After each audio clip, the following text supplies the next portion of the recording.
Hi, my name is Sasha, no middle name Santiago. Some call me Sasha Fierce. I am 22 years old. I am Dominican from my mother's side and Puerto Rican from my father's side.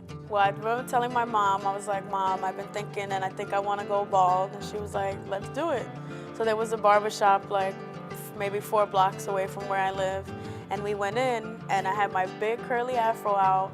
And my mom's like, yeah, she wants to cut her hair bald. And then I showed him like the picture. And he was like, are you sure? And I was like, yes. Like, I don't think people just randomly go into barbershops like, I want to be bald and walk out. This is not a joke. My name is Madeline Lima. My dad and my mom both grew up in the Dominican Republic. My mom's father was from Spain though, so I'm part Spanish and Dominican. I've never cut my hair. This is probably the shortest it's been. I prefer it long. I don't know why I've never cut it. I've always been afraid, but I have a feeling it has to do with the fact that when I grew up, like being Dominican, it was a sign of beauty.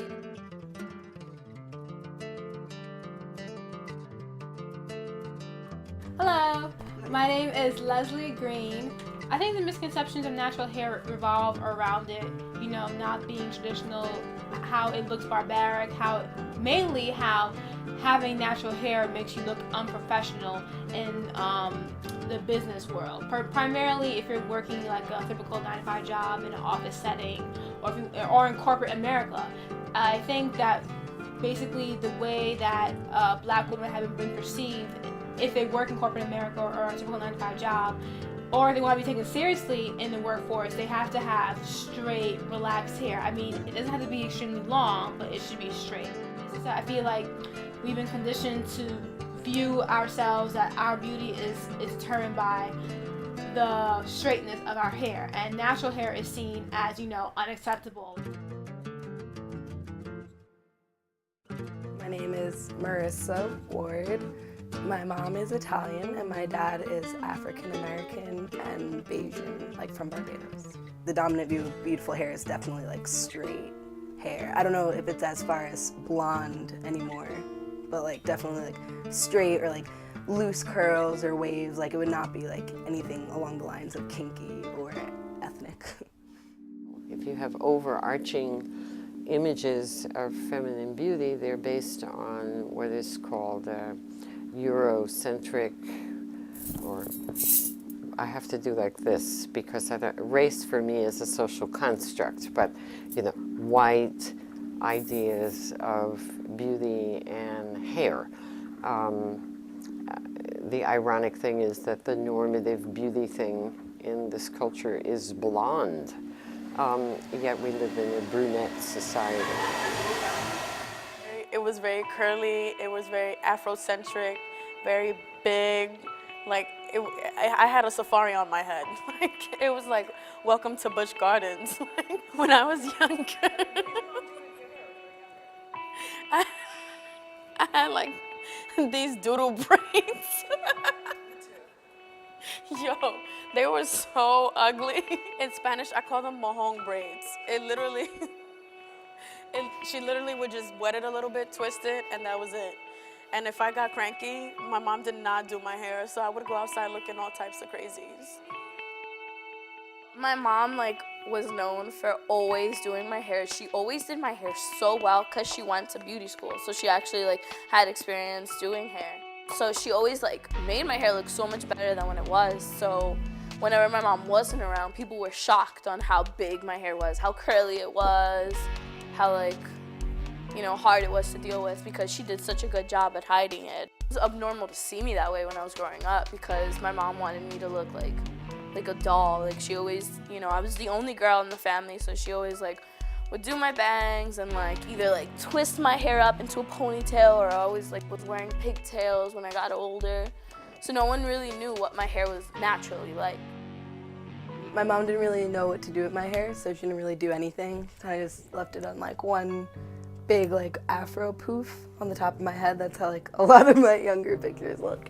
And then she let my grandma on my dad's side style it, which was really just parting it and making really big doo-doo braids all over the place. Growing up in a predominantly white suburban neighborhood, I didn't get made fun of or anything. Kids didn't even really notice. And I wasn't the only black it or anything, but I wanted to have my hair look like the rest of the girls' hair. I wanted it to look straight. So my mom took me to get my first relaxer when I was really, really young. She took me to a Dominican salon.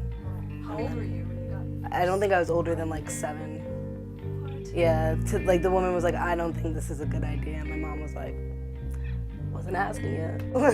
You know, like, she's crying, I don't know what to do, so you do something. And like, it definitely ruined my hair, but I've been working on like getting it back. It definitely like ruined my hair for sure. Either 10 or 11, I got my very first perm. Oh my God, that was an experience. But the only thing I remember from this experience was the burning. This was the very first time that I had relax in my head. I had no idea it would hurt so badly. Like, you know, this is like, beauty is pain, pain is beauty. You know, you gotta go through pain to get beautiful. I mean, the end result, my hair was like, you know, all luscious and, you know, straight. I could like comb my fingers through it. It's like, oh my gosh. But like, I was crying, and my mom was there, and she saw that I was in pain. She was like insisting to the beautician that she wash her hair out immediately. She was like, oh no, you know, she can withstand it. The Western world's understanding of black hair is obviously in comparison to how the West defines what is good and beautiful hair. So if the West defines good and beautiful hair as long, straight, and blonde, for example, when people of African descent have hair that is not straight for the most part, not long for the most part, and, you know, not blonde for the most part, this becomes like a total contradiction to one group's definition of beautiful hair. And the other definition can either be looked at as another option, or it can be looked down upon. In most cases, it's looked down upon. Hair that indicates that one might have African ancestry has always been, by the overarching society, defined as negative and not beautiful. And because people of color in the New World live under that kind of colonial construction, people of color carry on those same negatives within the context of their own communities. It's called having a colonized mentality. When I had hair, I liked first I had it looked like a spider on my head. It was like a bun with like curly hair just to the side. I had that hairstyle for like 5 years. And then my hair started falling out, and then I used to wear like mostly ponytails or just buns, really tight buns. And then when I got to college, I started letting it more out, like just afro, kind of. And I started dyeing my hair a lot, and I would straighten it. And then I just got tired of even having it out, so I would just like get up, clip it where it looked a little crazy, and walk out. I hated it. I would always be late to class or like late to my job. I would sit there in the mirror for hours like, wait, no, it doesn't look good. I hated fresh out the shower hair because it was too perfect. Like, I kind of like the messiness, so I used to like when it was like 3 or 4 days without being washed. That was my favorite.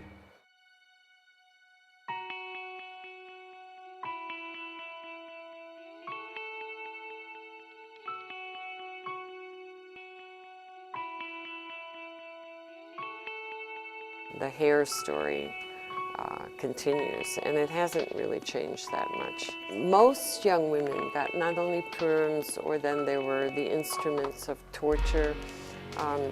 Before the perm, of course, you had hot irons and curling irons, and now you have, when did my sister come up to the house? Flat iron. She had all kinds of, and she was like, I need to do your hair. And I was like, why? Well, you know, you need to do something with your hair. And I was like, there's nothing wrong with my hair. My hair's, no, I'm gonna flat. And she flat ironed my hair. She made me sit for 3.5 hours flat ironing my hair. My hair looked like a straw by the time she finished with it. And after she went back to the city, I went right in the shower, washed my hair, and went right back to, you know, my hair as it is. I decided to go natural because I just was tired of putting chemical relaxers in my hair. I figured that it was a healthier alternative for my hair, and also just for myself, I guess, to better like reconnect with my culture, my roots, for lack of a better word to say. And yeah, I mean, I feel better, you know, I don't have the pain of like scabs or scars or any itch that you would incur from getting a relaxer. And, you know, I think my hair is healthier and it's better off. I'm a communication disorders major, and the field is like 90-something% Caucasian. And when I wear my hair straight, I hear all these things like, wow, I really like how that looks. Like, and they think I'm more put together that day than when the other day when I come in with my crazy hair. I totally can see hair as being something you can manipulate to change how you are and how you're perceived to people. I do it all the time. I worked in a marketing research firm, and I always was taken more seriously with straight hair. Got more respect from people. I was more professional, quote unquote, with straight hair, even though I feel like I could be the same person, but they just saw me different. My immediate family was very supportive. My dad kept saying, well, you're lucky you have a pretty face, because if not, I don't know how you're gonna pull that one off. When I went to Puerto Rico for winter session, they hadn't seen me since I was like 12, 13 years old. So you can imagine. Everybody was like, yo, you look like you just stepped out of Africa. Like, I got looked at like I was a damn alien out there, you know? The culture is so different. As they got to know me again, they realized like, okay, we get it. Like, this is Sasha's like, it's still the same Sasha, it's just physically she looks different. It kind of dawned on me again, because you get used to not having hair. You don't really think about it, so when people give you the dirty looks and stuff, it's kind of like, I shrug it off. I remember coming back in the airplane from Puerto Rico, and I stepped into the restroom, and there was this lady with her daughter, and her daughter tapped her mom and was like, Mommy, is that a girl? Yo, you gotta love kids. They're definitely spitfire. I get the cancer patient like, oh, did you go through chemotherapy? No, I did not go through chemotherapy. Guys approach me, and surprisingly, a lot of females approach me too. It's not gonna upset me or anything, it's just so ridiculous, I can't believe like this is life. But I have a preference for white men. Let's just leave it at that. And growing up with straight hair, I've never really had a problem. Like I've come across men who like find me attractive but just aren't really into it, because I'm like, they're not attracted to me even though they acknowledge I'm pretty. Like women of color just aren't their thing, fair enough. But then I've also encountered men who treated me differently when my hair is straight and when I stopped getting my hair relaxed. And that was really like... Hair that has very thick curls, of course, was described as pelo malo, bad hair, because it was kinky and or nappy. And this is something you wanted to eradicate. I suppose the only bad hair one could have is to be bald and not have any, and even that depends on what social group you come from. Hair is the ultimate feminizing tool. I feel like for a bald woman, being bald, having no hair, it's like your feminization is gone. But why is it that you must have hair to be a woman? That's a really good question to ask. I never liked long hair ever since I was little. So I was like, the shorter the better. But it doesn't mean I'm not feminine, exactly. Like, I think it makes me more of a woman, if anything, you know? If you can walk around with no hair and be a female and still feel good about yourself on the inside, nothing can touch that. Like, I would definitely recommend it to anybody. If society tells you that beauty is A, B, C, and D, and you come out of the womb not reflecting that beauty, you then try whichever means you can to adjust to those standards, or you resist them and you begin to love yourself for who you are, as opposed to trying to turn yourself into something that the society wants you to be. I felt like when I had the hair, I was hiding behind it for, 21 years? I was waiting for that pivotal moment, and when I felt it, I can't even describe it. The first time that I felt the wind against my scalp. Images that are constructed of female beauty are not constructed by women. They're constructed for women and then carried out by women. Hair is just that, hair. If you want to put it in a box, you can do that, or if not, you can just let it run free.